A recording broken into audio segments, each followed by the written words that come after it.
It has been a week since two massive earthquakes hit the Turkey-Syria border region, and the situation is still getting worse. Now the death toll has passed 35,000 people. This evening we have new video showing the terrifying moment that one of those powerful quakes struck. In this surveillance video, you can see buildings toppling to the ground as people ran for cover from the clouds of dust and smoke. Lampposts and electrical signs shook, and power lines exploded, which lit up the night sky at that moment. And the international community continuing to step up with emergency healthcare, food, and supplies. LaMonica Peters is in California, where one Turkish-American group has shifted their focus from what should have been a celebration to a massive disaster relief effort.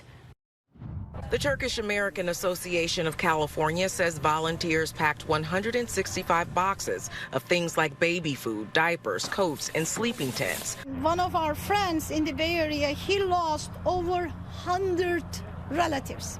The nonprofit says they're working with the Turkish embassy and Turkish Airlines to get donated items flown in from around the world. I'm Turkish, and my family is all back in Turkey.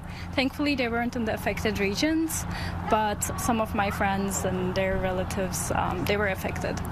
There's a lot of people that care, and they're willing to put their time in to help and donate, and I've seen that, and a lot of caring people here. The 7.8 magnitude earthquake, which severely impacted areas near the Turkish and Syrian border, is said to be one of the deadliest quakes in over a decade. A lot of rural areas, the villages have not been reached at. And imagine we lost homes, schools, hospitals. Everything needs to be rebuilt. Make sure that the diapers and baby formulas, they go first. Ozashik came to the United States over 30 years ago, and since then has been involved with the Turkish-American Association of California. As president of the Northern California chapter, she says they were preparing to celebrate the 100th anniversary of Turkey's republic. Now all of their efforts are focused on helping the nation recover.